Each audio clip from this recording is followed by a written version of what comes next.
Shalom shalom bwoko bw'Imana groupe b'amaso namwe banywanyi mwese mugize groupe b'amaso ndabaramukije mu izina rya Yesu Kristo.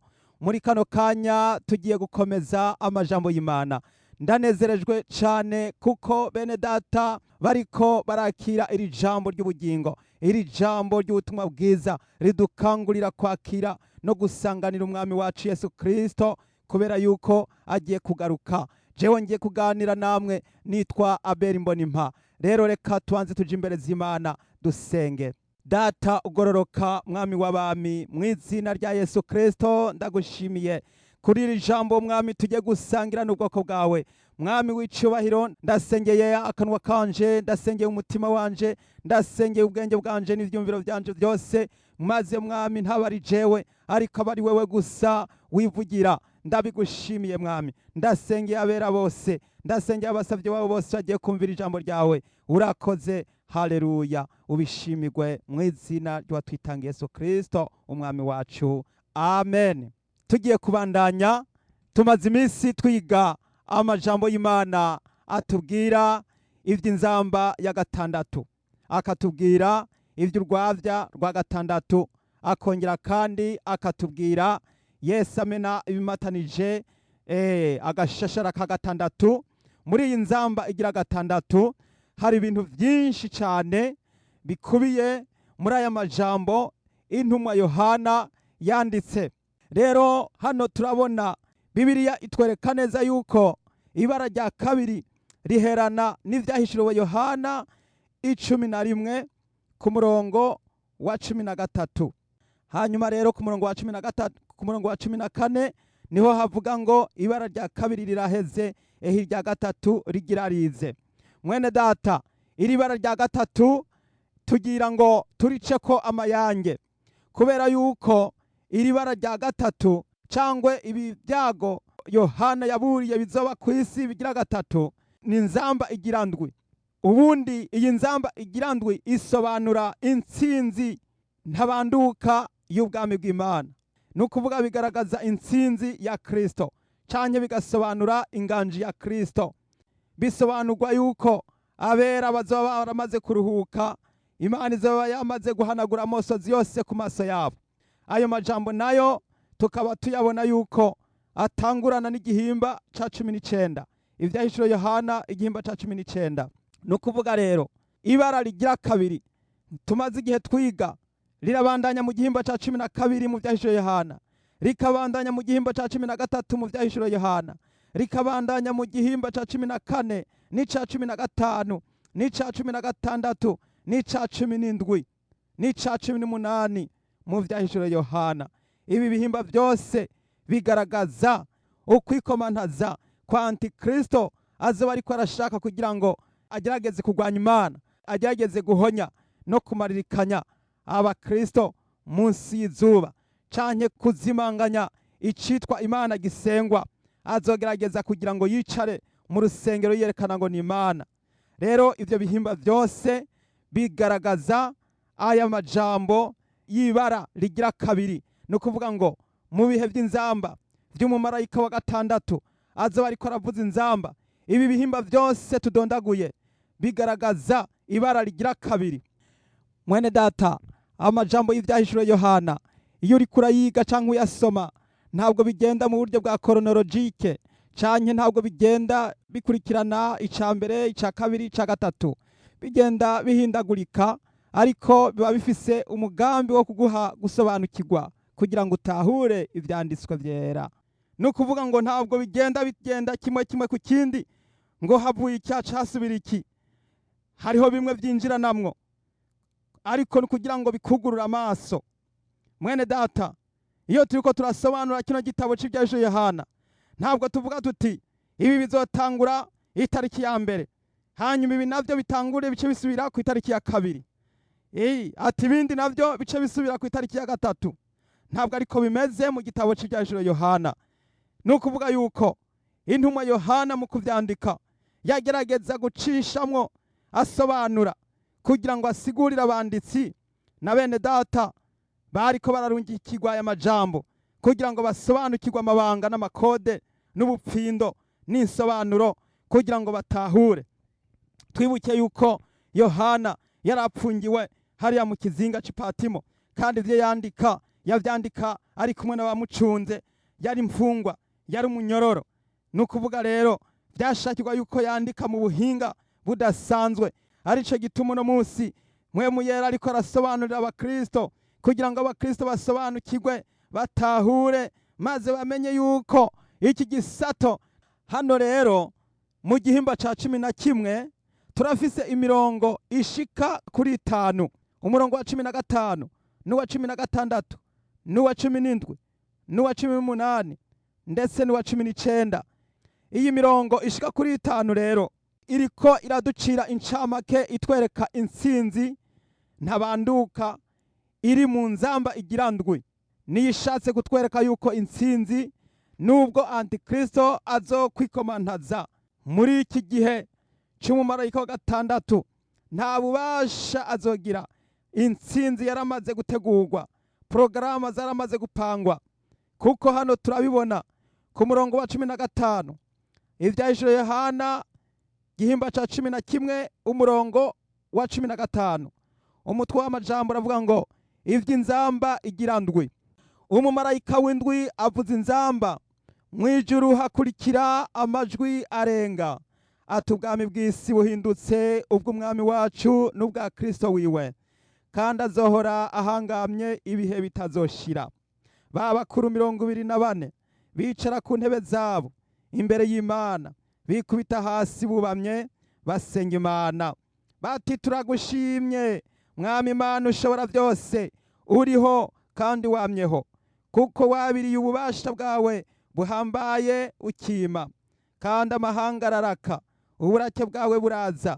Igihe cyo guciramwo amateka abapfuye kirashika, nico kugereramwo abasavyi bawe nibo bavugishwa nawe, no kugerera abera n'abubaha izina ryawe, aboroshe n'abahambaye, nico guhonerezamwo abahonyisi.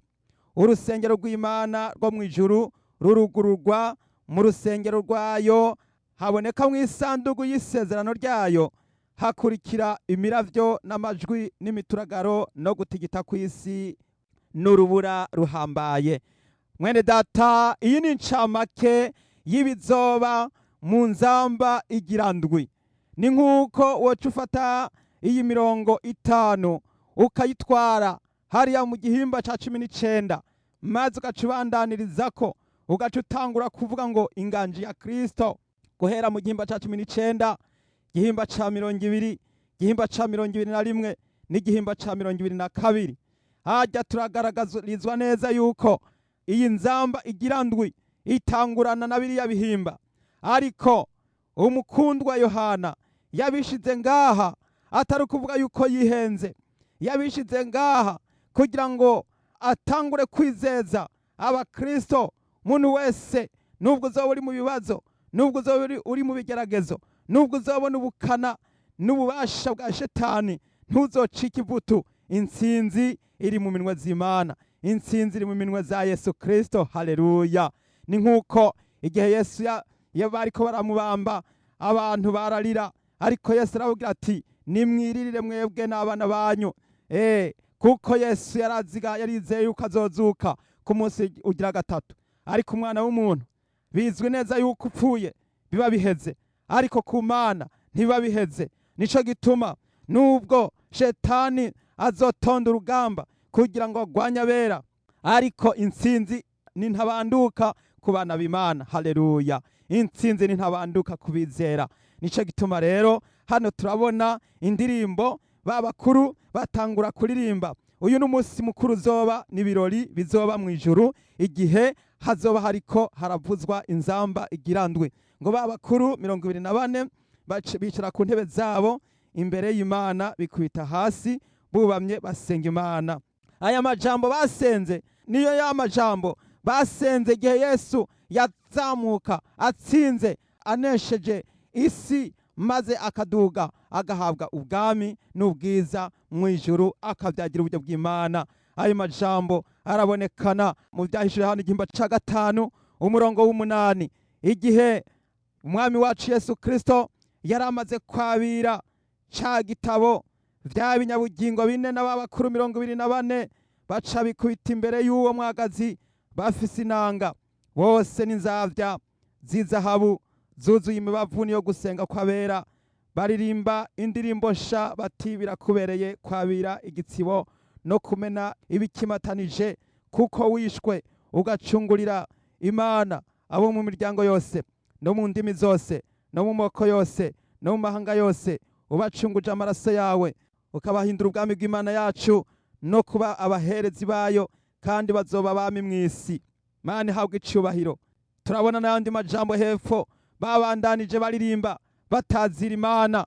Iyi ndirimbo iririmbwa n'abakuru, ikaririmbwa n'ibinyabugingo, ikaririmbwa n'abaserafi, ikaririmbwa n'abamarayika bakuru n'ingabo zose zo mu ijuru, bose baririmba. Iyo mu ijuru iyo habaye umunsi mukuru udasanzwe, hari umunsi higeze kuba umunsi mukuru mu ijuru, Yohana aratumigwa. Amaze gutumigwa aragenda asanga ibirori vyabaye ibirori. Uwo munsi Imana maze izamura igitabo canditswemwo imbere n'inyuma, igitabo c'isezerano kirimwo amajambo yose y'ivy'ukurema n'ivy'ugucungura n'ivy'amateka. Basi rero ico gitabo ntihaboneka n'umwe akizingurura.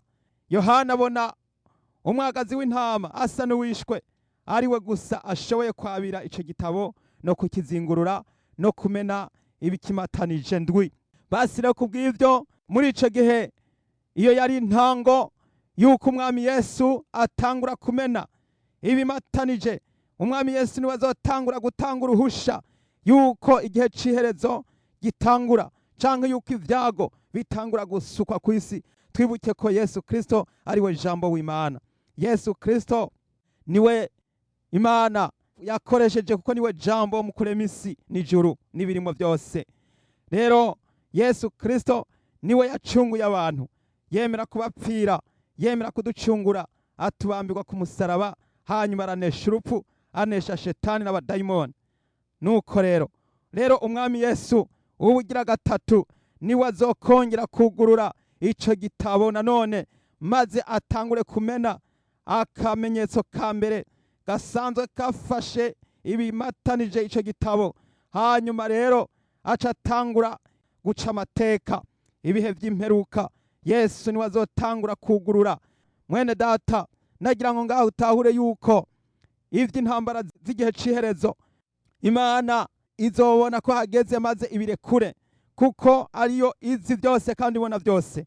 Nico gituma no ku munsi wa nyuma w'igihe inzamba igira ndwi, nk'uko Yesu Kristo ari we yatanguye gutanga uruhusha, Yesu niwe afise urupfunguruzo rwo kugurura ntihagire uwugara, kandi niwe yugara ntihagire uwugurura. Niwe yatanguye kumena ibimatanije ca gitabo ndwi, kandi niwe azosozera.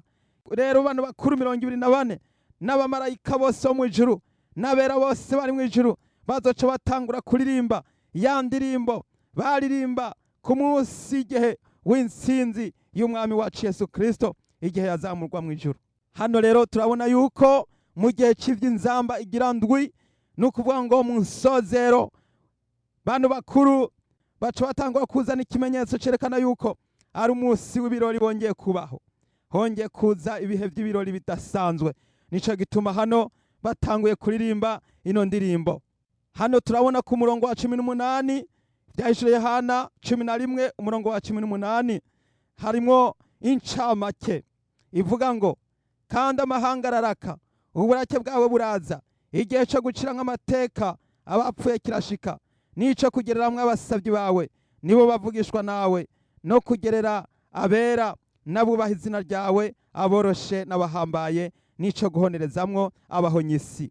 Ayo majambo arimo aratubwira incamake y'ibizoba, y'ibigiye kuba, y'ivyerekeranye no guca amateka, y'ivyerekeranye no gutangura gutanga ibitsibo no gutanga ibihembo ku bana b'Imana, kubaraga ubugingo budashira no kubaha ibitsibo umwe wese mu mugabane wiwe, kugira ngo tuze turagwe turaganwa na Kristo kuganza ya myaka 1000 no kuzobana n'umwami wacu ibihe bidashira. Bariko baraca mu ncamake, ariko ndagira nkubwire ko iyi ncamake ifise idonido guhera ku gihimba ca 19 n'icya 20, n'icya 21, n'icya 22. Basi rero hano iyi ni intangamarara y'intsinzi, kuko nubwo wa mwansi arimo aragwana, agwanira muri zero, agwanira mu busa, yaramaze kuneshwa, kuko gatandatu ntikashobora gusumba indwi, indwi kazokwama ari indwi, nayo gatandatu kazokwama ari gatandatu. Nico gituma shetani ariko arasambaye ubusa yaramaze gutsindwa mu izina rya Yesu Kristo. Haleluya. Basi kuri uyu murongo wa 19 haratwereka yuko ngo urusengero rw'Imana rwo mu ijuru rurugururwa. Mu rusengero rwayo habonekamwo isandugu y'isezerano ryayo, hakurikira imiravyo n'amajwi n'imituragaro no gutigita kw'isi n'urubura ruhambaye. Mwene data, Imana ihabwe icubahiro. Yesu nashimwe cane. Ndagira ngo nkubwire ngo Yohana atangura kubona muri ico gihe c'inzamba igira ndwi, atangura kubona ibintu bikomeye gose, atangura kubona yuko urusengero rw'Imana rurugururwa, maze habonekana mu isandugu y'isezerano. Kubera iki iyo sandugu y'isezerano yabonekanye? Iyi sandugu y'isezerano niyo ibitse amabanga yose y'ivyo kuremwa kw'isi, n'ivyo gucungurwa, n'ivyo guca amateka.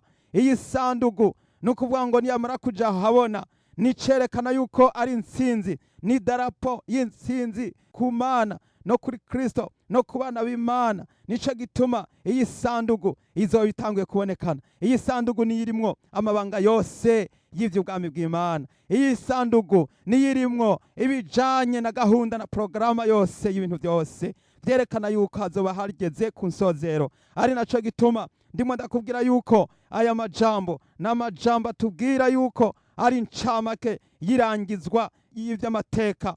Rero ngo hacakurikiramwo amajwi n'imituragaro. Ndagira ndakubwire yuko nka kurya iyo umukuru ashikirije ijambo canke yerekanye ibintu vy'amashimwe n'umunezero no gutanga amakado n'icubahiro canke n'agateka, nukuvuga abantu baba bari imbere ziwe baca batangura gukoma amashi, bagashima, bakavuza impundu. Ndagira nkubwire hano rero haciye hakurikirako amajwi n'imiravyo n'imituragaro, bikoma amashi, biratigita, ndetse n'isi iratigita. Vyumvikana yuko hano hacatangura kubonekana ibikomeye vy'ububasha. Muri make rero iyi sandugu kuba yarabonekanye vyabaye ibikomeye. Isandugu y'isezerano yo mu ijuru. Iyi sandugu twibuke yuko isandugu y'isezerano ryabikwa ahantu hakomeye cane, kandi twibuke yuko iyo Abisirayeli batsinzwe, iyo sandugu niyo yabanza gufatwa igatwagwa. Ikintu ca mbere babanza kunyaga isandugu. Rero ndagira nkubwire yuko Abisirayeli bariko baragwana, isandugu nico kintu ca mbere babanza kugwanira. None rero uno munsi kubera yuko murabona yuko Abisirayeli banyazwe ubushobozi, bakanyagwa ububasha, kubera yuko ya sandugu y'isezerano ntayo bafise, kubera yuko igihe Yesu yacikana, igihuzu cahera caciye gitana mu kamo kubiri, bisobanurwa yuko Yesu niwe maraso y'isezerano yadupfiriye. Yesu yaravuze ati murahora mukore mutya kugira ngo munyibuke. Yesu niwe sezerano risha. Nukuvuga rero yuko Abisirayeli bagomba kwizera Yesu, bakamwizera nk'umwami n'umukiza mu bugingo bwabo. Rero Imana ihabwe icubahiro mwene data. Rero ndagira nkubwire yuko iyo ari incamake y'inzamba igira ndwi. Nico gituma abipfuza kuzokwiga ivy'inzamba igira ndwi, nagira ngo mbararike maze bazofate umwanya, hanyuma tuze duheze. Imana niyabigomba tuzobandanya turaba intsinzi hariya duhereye muri rya gihimba ca 19. Mana ishimwe cane.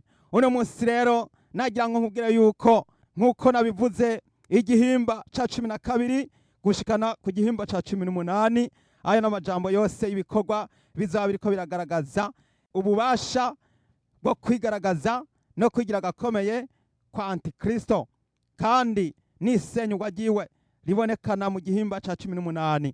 Rero nkuko tubibona hano mu gihimba ca 12, Yohana yerekwa umugore n'igisato c'amahero. Ndagira ngo dusome aya majambo tuyahereye muri iki gihimba ca 12 umurongo wa mbere. Ikimenyetso gihambaye kibonekera mu ijuru. Umugore yambaye izuba, ukwezi kwari munsi y'ibirenge vyiwe. Mu mutwe yambaye igitsibo c'inyenyeri 12, kandi yarakuriwe atura akaborogo kuko aramutswe ababazwa n'ibise. Mw'ijuru haboneka ikindi kimenyetso, igisato c'amahero gisa n'ikibengebenge gifise imitwe ndwi n'amahembe 10, no mu mitwe yaco cambaye imigara ndwi. Umurizo waco ukwega ikigira gatatu c'inyenyeri zo kw'ijuru uzishiburira kw'isi. Ico gisato gihagarara imbere y'uwo mugore agira avyare, kugira ngo niyavyara kirotse umwana wiwe, avyara umwana w'umuhungu, niwe azoragiza amahanga inkoni y'icuma. Umwana wiwe arasahurwa ajanwa ku Mana no ku ntebe yayo. Umugore ahungira mu bugaragwa, aho afise ahantu yateguriwe n'Imana kugira ngo bamugaburirireyo iminsi 1260. Haleluya! Shengero ry'Imana bene data, uyu mugore ariko aravugwa hano ni inkuru canke histoire Yohana yashatse kugira ngo akoreshe kugira ngo yerekane ihanga rya Isirayeli cangwe ubwoko bwa Isirayeli, ari wo muryango w'Abayuda, ari wo Yesu yavukiyemwo, ariho Yesu yavukiye. Nuko rero izuba rigaragaza hano turibuka neza yuko igihe Yosefu yarota inzozi akazirotorera bene wabo, yaravuze ati yabonye izuba n'ukwezi, maze iryo zuba yari se wiwe Yakobo, hanyuma uko kwezi yari nyina wiwe, inyenyeri nazo nukuvuga ngo bari bene wabo. Rero bigaragaza neza yuko izi nyenyeri 12 bishatse kuvuga umuryango wa Isirayeli. Muri make rero twibuke yuko Abisirayeli bari basanzwe ari umugeni agaragarizwa nk'umugore mu isezerano rya kera. Iyo Isirayeli yagarariza vyaca vyitwa yuko abaye maraya, yuko abaye indaya, yuko yahukanye, yuko adagishatse kumvira canke kwemera umugabo ariwe Uhoraho. Nuko rero uyu mugore harageze igihe avyara umwana w'umuhungu. Yesaya aravuga ngo ku mwana tuvukiye duhawe umwana w'umuhungu, ubutware buzoba ku bitugu vyiwe, azokwitwa igitangaza, umujanama, Imana y'ubushobozi, data wa twese ahoraho, umukama w'amahoro. Uyu mwana niwe yavutse. Amaze kuvuka, Herode atangura gushaka kumumira, maze yica abana b'imyaka 2. Nukuvuga ngo iki gisato cace kiza guhagarara imbere y'uwo mugore kugira ngo niyavyara kirotse uwo mwana.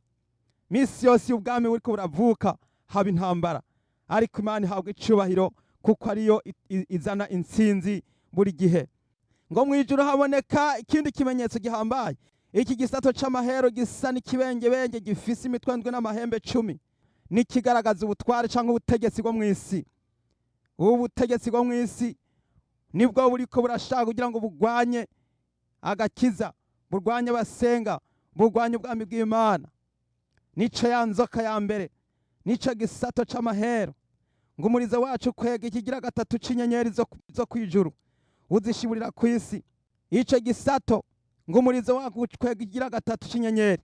Izi nyenyeri nibigarutse kutubwira amakuru yerekana ikigira gatatu c'inyenyeri, bishatse kudusigurira yuko Lucifer igihe yakorogwa yagiye amanukanye na bamwe mu barabamarayika b'Imana, barakorogwa amaze guhendwa nk'uko ubona abantu n'uno munsi bahenzwe. Abamarayika barahenzwe nk'uko ubona abantu n'uno munsi bahenzwe. Ndagira ngo hakarorero, uno munsi abantu baratorana ari abagabo ku bandi, kandi bazi ko ari kizira kandi kidashoboka, kandi ubwabo bazi yuko ari bitabaho. Uno munsi abantu barashigikira urumogi kandi bazi ko ari bitabaho. Umuntu ashobora gusambana kandi azi ko bitabaho, agahendwa akazimizwa. Mwene data, abantu bama bahenzwe, abantu barahenzwe. Twibuke ko Adamu na Eva bahenzwe bitewe n'ububeshi bwa wa murwanizi. Rero igikuru igikwiriye nuko umuntu yoca yikebuka hakiri kare. Rero hariho abamarayika bahenzwe batashoboye kwikebuka, batashoboye kwihanura, bakomeje bagapotera, bagiye kwisanga bakororanywe na Satani. Kimwe ca gatatu rero c'abamarayika carakorowe. Umurongo wa 5, avyara umwana w'umuhungu, niwe azoragiza amahanga inkoni y'icuma. Mwene data, uyu mwana niwe yaciye aduganwa. Twibukiye ko Yesu yaduganwe mw'ijuru akavyagira uburyo bw'Imana. kandi uno munsi akaba ari we yavuze ati ntimuhagarike imitima yanyu ariko mwizere Imana, ngiye kwa data kandi ngiye kubategurira kugira ngo aho ndi namwe abe ariho muba. Yesu Kristo rero aradutegereje, araturorereye. Nico gituma tugomba kuba maso kandi tukaramiriza, tugashishikara, tugakomeza, tukagira umwete, maze tukabandanya. Imana ihabwa icubahiro. Ngo umugore ahungira mu bugaragwa, aho afise ahantu yateguriwe n'Imana kugira ngo bamugaburireyo iminsi 1260. Imana ihabwe icubahiro. Umugore arahungishwa. Twibuke yuko nk'uko Abisirayeli bigeze guhungira muri Egiputa bakamarayo imyaka 400, hanyuma bakavayo bakagaruka, niko n'igihe Yesu yavuka baciye bamuhungishiriza muri Egiputa agahungirayo, hanyuma akagaruka Herode amaze gupfa. Guhungira muri Egiputa, ibi bitwereka neza yuko muri Egiputa ni kwa Farawo. Farawo agereranywa na ca gisato. Twibuke yuko hariya mu Egiputa igihe Imana yatuma Mose yamuhaye inkoni, kandi iyo nkoni yamutegeka ko ayikubita hasi igahinduka inzoka. Hanyuma rero ageze imbere ya Farawo, Farawo nawe yari afise abarozi n'abakonikoni, nabo baca bakubita inkoni hasi zihinduka inzoka. Ariko inzoka ya Mose ikimiragura za nzoka zose za Farawo n'abarozi biwe n'abakonikoni biwe. Bigaragaza neza yuko ca gisato c'amahero, kijya gisato ca mbere kigaragara muri Egiputa, kubera yuko mu Egiputa ariho ubutegetsi bw'isi bwatanguriye. Ubutegetsi tubabwira bw'imitwe ndwi n'amahembe 10 bwatanguriye muri Egiputa. Twibuke yuko muri Egiputa ariho hantu hatanguye gutegeka, ahantu Aburahamu yagiye, ahantu yagiye bagashaka kumunyaga umukenyezi wiwe, Imana ikaba ariyo imuburanira.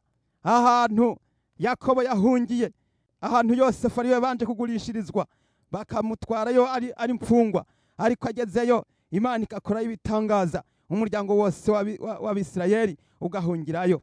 Hariya mu Egiputa niho ubutegetsi bwari buri bwo kwisi. Ubu butegetsi tuvuga bw'imitwe ndwi butangurira muri Egiputa. Umutwe wa mbere ni Farawo yagaba isi yose muri ico gihe. Umutwe wa kabiri barabasiriya. Abasiriya nibo baciye bakomeza nabo bategeka. Umutwe wa gatatu haciye hakurikira Ibabuloni Nebukadineza. Umutwe wa kane barabamedi n'abaperesi. Umutwe wa gatanu barabagiriki. Umutwe wa gatandatu n'abaroma. Kandi muri abo baroma niho habonekana hashakirwamwo ngo habonekane nk'umutwe ugira indwi. Rero mwene data, ndagira nkubwire yuko igisato c'amahero gitangurira hariya muri Egiputa. None rero bene data, ndagira ngo uwari we wese abe maso, maze atahure amenye yuko iki gisato ari cyo Antikristo casokorotse, kimaze kubona abera baduganywe mu ijuru, kimaze kumva yuko abera baduganywe mu ijuru, bumvise ijwi ry'Imana rivuga ngo nimuduge mu zino, cace kigenda gusubira kugira ngo kirondere uburyo kirwana hariya mu kirere. Muri ca kirere cace kigenda gutera intambara kugira ngo kirabe yuko corwanya Imana. Ariko ijambo ry'Imana rivuga ngo Satani yari yaribajije ngo azoduga, ngo akoze inganji yiwe ngo ugere mu ijuru, ariko ngo azokorwa hasi. Niko avugishwa n'Imana Yesaya avuze, azocekezwa ikuzimu. Nico gituma rero Satani adashobora guhiga abana b'Imana. Igihe inzamba y'akabanga izovugira kugira ngo abana b'Imana baduganwe mu ijuru, Satani nta burenganzira afise bwo kubakurikirana. Satani nta bushobozi afise bwo kubarondera, kubera yuko hariya mu ijuru bararinzwe kandi baracunzwe kandi baracungerewe. Haleluya. Rero mwene data, nico gituma tugomba kumenya neza yuko Shetani cakorowe, kirakorogwa, gikororerwa hano mu isi, nk'uko ayo majambo tuyabona hano muri kino gihimba ku murongo w'10. Mwijuru numva ijwi rirenga riti, none hagakiza karashitse, gashikanye n'ubushobozi n'ubwami bw'Imana yacu n'ububasha bwa Kristo wayo, kuko umurezi wa bene data akorerewe hasi. yahora abarega ku murango no mw'ijoro imbere y'Imana yacu. Nabo bamuneshesheje amaraso y'umwagazi w'intama n'ijambo ryo gushinga intahe kwabo. Ntibakunda amagara yabo, ntibakunda no gupfa. Nuko noneho munezerwe mw'amajuru namwe abayabamwo, ibara rizobonwa n'isi n'ikiyaga, kuko umurwanizi yabamanukiye ari n'inzigo nyinshi, azi ko afise igihe gito. Mwene data, aha hantu mw'ijuru bamaze kubona Shetani akorowe na ca kimwe ca gatatu ciwe. Shetani yaragerageje kuza guhiga bera badugijwe ngo abakorore ngo abakurikire, ntibishoboka. Haciye haba intambara ikomeye. Iyi ntambara ikomeye mw'ijuru twibuke yuko ari intambara igwanwa n'uwitwa Mikayire. Uyu Mikayire niwe yavugishijwe muri Daniyeli ati muri ico gihe c'iherezo hazohagurutswa umuntu yitwa Mikayeli, niwe mugabisha hambaye mu bagabisha buhoraho. Mikayire n'abamarayika biwe bagwanya ca gisato, igisato kirwanana n'abamarayika baco, ahabo ntihaba hakiboneka. Mwene data, muri ico gihe ico gisato kizogerageza kuza kurondera bera, ariko ntikizobabona, ahubwo kizosanga kiriko kiragwanya Imana, kandi Imana izohita igikororera hasi. Nico gituma abera ngo bamuneshesheje gushinga intahe. Mwene data, ushingira intahe Yesu. Mwene data, ukorera Imana. Mwene data, uvugira Imana. Mwene data, wature, uvuge, wihane, usenge kandi uririmbe, ukomeze. Ndaguhaye gushikama, ndakubwira ngo shikama kandi uramirize, ukomeze, utere intambwe uje imbere, ntutinye, ntucike intege, ahubwo komeza ubandanye urugamba. Mwene data, ushikame kandi ushira amanga. Kuko amaraso ya Yesu Kristo niyo aduha gutsinda, niyo aduha kunesha. Nuko rero ngo bamuneshesheje gushinga intahe kwa Yesu Kristo ndetse n'ijambo ry'Imana. Rero hari ijambo rikomeye rivuga ngo nuko noneho munezerwe mw'amajuru namwe abayabamwo. Ariko ngo hariho ikintu ugiye kuba, ibara ririko rirabonwa. Muri iri bara ndagira ndakubwire, iri ni ibara rimwe rigira kabiri ryo mu gihe c'inzamba y'umumarayika wa gatandatu. Iri bara ni mu gihe iki gisato kizoduga kivuye ikuzimu. Aha kuduga kivuye ikuzimu nuko kizoba kiriko kiraneshwa, kuko mw'ijuru nta kibanza kigifiseyo. Kizoca gikororerwa hano kw'isi. Rero carakorowe kandi n'ico gihe kizokororwa. Rero uno musi muri ico gihe nico gituma kizoca kizana abadayimoni bose, ingabo zaco, kugira ngo baze kurwana intambara ya nyuma. Ariko mw'izina rya Yesu iyo ntambara yaratsinzwe, yaramaze gutsindwa, ni zero. Rero mwene data, ndagira nkubwire yuko igihe ibi byose bizaba biraba gutya, Shetani azoca asokoroka ngo aduge aze gutera abana b'Imana. Ariko nubwo azobatera, mwene data, ntutirimuke, ntuve kwibanga ryo kwizera no gusenga. Ya majambo nimo ndakubwira n'amajambo yo kugukomeza, n'amajambo yo kuguha kuba maso. Wikangure umenye ko mu vy'ukuri utegereza gushikama kandi ukagwana urugamba mu nzira y'agakiza, maze ugakomeza urugendo, nturambirwe mwene data. Imana ihabwa icubahiro. Ngo ibara rizobonwa n'isi n'ikiyaga, kuko umurwanizi yabamanukiye ari n'inzigo nyinshi, azi ko afise igihe gito. Ivyo nivyo Shetani yitwaza, ariko aravuga ngo ngo afise igihe gito, ngo yabamanukiye, ashaka guhitanisha. Ariko mu izina rya Yesu ndagira ngo mbwira abakristo, cane cane abakozi b'Imana, musemerere, muvuge, mubwira abantu, abakozi b'Imana, abakristo, muntu wese witwa umukristo, niwikangure, nuve maso, muze tugwanye igisato, nimuze tugikurire hasi, nimuze tukirwanye. Ijambo ry'Imana rivuga ngo murwanye wa murwanizi azobahunga, muyegereze Imana nayo izobegera. Nimuze ntidutinye, nimuze tuve hasi rero, ahubwo harageze. Mbere uyu murongo wa 12 ukubera umurongo ukomeye, maze wame wibuka ivyahishije Yohana 12:12 n'umurongo kuri wewe wo kukubwira ngo bamaso, shikama, haguruka, uhagarare, wambara inkomezi, maze utera intambwe uje imbere. Nimba wahora ukizwa gatoya, kizwa kanini. Nimba wahora utera intambwe imwe, tera intambwe ya kabiri. Nimba wahora uri ku ngazi ya mbere, uje ku ngazi ya kabiri. Nimba wahora uri ku ngazi ya kabiri, uje ku ya gatatu. Hanyuma ushishikare, ubandanye, ntucike intege mwene data. N'igihe ciza cyo kuramiriza. Haleluya. Imana yacu habwa icubahiro. Ku murongo wa 13, kandi ca gisato kibonye yuko gikororewe kw'isi, gihiga wa mugore yavyaye umuhungu. Umugore ahabwa amababa abiri y'inkukuma nini, kugira ngo agurukire mu bugaragwa ahantu hiwe ahagaburirirwa igihe n'ibihe n'igice c'igihe. arindwa ico kiyoka. Ico kiyoka gisendanisha amazi nk'uruzi avuye mu kanwa kaco inyuma y'uwo mugore kugira ngo kimutwaze uruzi. Isi itabara uwo mugore, yasamika akanwa kayo imira uruzi ca gisato casendanishije. Ico gisato kigirira wa mugore inzigo, kirigira ngo kirwanye abo mu ruvyaro rwiwe basigaye bitondera ivyagezwe n'Imana kandi bafise ibishingira Yesu intahe. Ngo ca gisato kimaze kubona ko kinaniwe mu ijuru, gitangura kuza gihiga wa mugore. Nukuvuga uyu mugore twibuke yuko Isirayeli yirukanywe. Isirayeli yari umugore wa mbere, ryari ishengero ryo mu isezerano rya kera. Uyu mugore yarahemukiye Imana, turibuka neza yuko yirukanywe. Amaze kwirukanwa, Yesu Kristo araza kugira ngo akureho isezerano rya mbere, yabanje gupfa.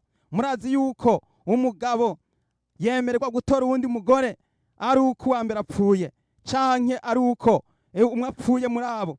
Rero Yesu Kristo kugira ngo asubire kurondera ishengero, kugira ngo ahamagara amahanga yose n'amoko yose n'indimi zose n'amakungu yose n'imiryango yose, Yesu yabanje kudupfira kugira ngo isezerano rya mbere ribone gupfa, hanyuma Yesu yongere gusezerana irindi sezerano. Nuko rero Yesu Kristo yarasezeranye, ubu twitwa umugeni wa Kristo. Mwene data wa Kristo, turi umugeni wa Kristo, kandi ubu twiteguye kugira ngo dusanganire umukwe aho yiteguye kugarukira. Rero uyu mugore ariko aravuga hano ni ishengero n'abakristo. Umugore ahabwa amababa y'inkukuma abiri, amababa abiri y'inkukuma manini. Aya mababa y'inkukuma manini n'amasengesho. Ishengero ryahawe amababa y'inkukuma kugira ngo basenge. Iyo turiko turasenga tuba turiko turinjira mu bushobozi, tuba turiko turahabwa amababa y'inkukuma manini. Ndagira nkubwire yuko aya mababa niyo azoshoboza abakristo kuzamurwa igihe Yesu Kristo azovuza ya nzamba y'iherezo yo guhamagara ubwoko bwiwe. Nico gituma rero mwene data tugomba kwinjira mu masengesho. Wewe wari usenga rimwe nusenge kabiri, waho usenge kabiri nusenge gatatu. Wewe wari udasenga nugerageze gusenga. Shengero ry'Imana muze dusenga Imana, kuko aya mababa y'inkukuma n'amababa y'amasengesho. Amababa y'inkukuma kuko iyo uriko urasenga uca utangura gukurwa mw'isi, ugatangura kwinjira mu mpwemu. Imana ihabwa icubahiro. Uyu mugore ahabwa amababa abiri y'inkukuma. Aya mababa twahawe n'impwemu yera, n'impwemu yera hamwe yaza kubatumwa ku munsi wa Pentekoti, kugira ngo dutangure guhabwa amajambo y'ubugingo, dutangure gusobanurirwa amajambo y'Imana. Ijambo ry'Imana rivuga ngo unyizera inzuzi z'amazi y'ubugingo zizokwamba zitemba ziva mu nda yiwe. Nukuvuga ngo naho wohungira mu bugaragwa, hajya nyene mu bugaragwa niho ugomba kugaburirwayo igihe n'igice c'igihe. Nukuvuga ngo ugomba guhabwa umutsima w'ijambo ry'Imana wa buri munsi, ugomba kugaburirwayo imbuto zo kugororoka, ugomba kugaburirwayo ukama imbuto zibereye ukwihana. Nuko ico kiyoka gisendanisha amazi nk'uruzi avuye mu kanwa kaco inyuma y'uwo mugore kugira ngo kimutwaze uruzi. Mwene data, iyo antikristo, iyi shetani igerageza gupfuma irondera amategeko mpuzamahanga. Uruzi bisobanurwa amakungu, amahanga, isi, abantu. Murabona yuko abakizwa baratwengwa, baragawa, barasuzuguritse, ariko nubwo biruko ntikibuza yuko kuri mu mutima wawe gushikama kandi gutuma umuntu ategeza kuramiriza. Mwene data, ntiducike intege nubwo isi iriko irazana amategeko, nubwo hariko haraza y'amategeko y'amahanga, ntibiducikisha intege, ahubwo bidutere kuramiriza. Amakungu azofatira ibihano ibihugu vyanse gutorana abagabo ku bandi canke abagore ku bandi. Amakungu azofatira ibihugu vyanse gushigikira izi nshinge n'izi ncanco canke aya mavirusi ariko arakwiragizwa hose, kugira ngo ahimirize abantu kugira ngo binjire muri iyi nouvelle ordre mondiale. Ibi bintu byose by'amategeko bariko barazana, ibi byitwa ngo la loi sanitaire, bigiye gutuma abantu bose barinda guca bahabwa ama identité ajanye n'umuntu yuko wicancishije. Ngo umuntu aticancishije ntazohabwa izo identité, bizotuma umuntu adasosura gutembera kuja ahantu kugira ahantu hamwe asohokera ngo adahawe ubwo rupapuro guko yicancishije. Mwene data, ivyo byose nibiriko biraza kuburagiza abakristo, ariko ntibiguca intege. Tumenye neza yuko Imana n'inyuma ya zera irakora, Imana n'inyuma ya zera irakora. Lazaro yazutse amaze iminsi ine mumva. Twibuke ko Shadraka na Meshake na Abedunego no mu muriro barashoboye gukirirayo. Mwene data, twibuke yuko Daniyeli no mu rwobo rw'intambwe yashoboye gukirirayo. Nico gituma ibi bidashobora kuduca intege. Mu izina rya Yesu nta bubasha bifise, nta bubasha bidufise ko Yesu ni muzima. Nico gituma tugomba guhagarara maze tugashikama. Ngo isi itabara uwo mugore yasamika akanwa kayo, imiruruzi ca gisato casendanishije. Hari igihe kizogera ukuri tuvuga kugaragara, abantu amakungu batangure kumva yuko ibyo tuvuga ari byo.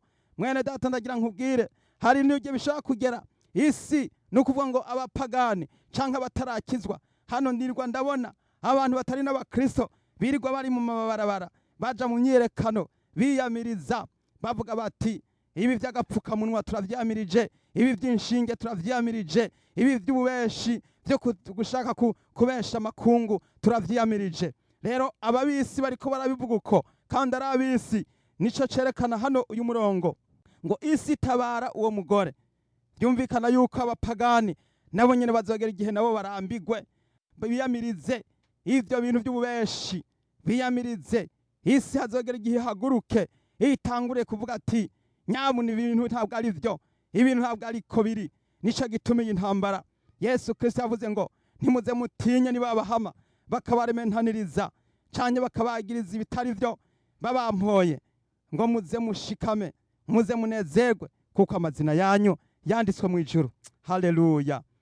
Umurongo wa nyuma hano muri iki gihimba wa 17 uravuga ngo ico gisato kigirira wa mugore inzigo, kirigira ngo kirwanye abo mu ruvyaro rwiwe basigaye bitondera ivyagazwe n'Imana kandi bafise ibishingira Yesu intahe. Mwemu yera ariko arasobanurira abakristo kugira ngo abakristo basobanukirwe, batahure, maze bamenye yuko iki gisato nubwo cagiye, nubwo caciye cigira ngo girondera mu ruvyaro rwiwe, tumenye yuko intambara itarangiye, ahubwo urugamba rugiye gukomera, rugiye gukomeza. Arico gituma abakristo bo muri iki gihe ca nyuma tugomba kuba maso, maze tugasobanukirwa amabanga yose y'ijuru, maze tukitegura tukaba maso. Rero mwene data, bamaso, ugabe kandi usobanukirwe, hanyuma amajambo y'Imana yinjire mu mutima wawe, maze iminsi yose wicara ugavye, hanyuma witegure gusanganira umwami wacu Yesu Kristo. Ndimo ndakubwira ibintu bigiye kuba mu minsi, yaya n'amajambo ariko aradusobanurirwa y'ibijanye n'ibizoba mu mumarayika. Mu minsi umumarayika agira gatandatu azovuzwa, mu minsi y'agashashara kagira gatandatu, mu minsi y'ivyago bigira gatandatu, kubera yuko icago kigira indwi. Igihe abamarayika bazosuka urwavya rwabo mw'isi rugira ndwi, ni mu gihe amateka azoba ariko araherahezwa no gusozera no kunonosora no kurangiza umugambi w'Imana no guca amateka kw'Imana. Nuko rero ndagira ngo mwene data uce bugufi, hanyuma dufatanye rino sengesho maze dusenga Imana. Imana yacu iradukunda, Imana yacu arashingiye kudusobanurira Yesu Kristo. Ijambo ry'Imana yavuga ngo ntaco nzokora ntibi y'abasavyi banje. Nico gituma muriko murasobanurirwa kugira ngo mutahure maze mube maso. Nuko rero dusenga Imana.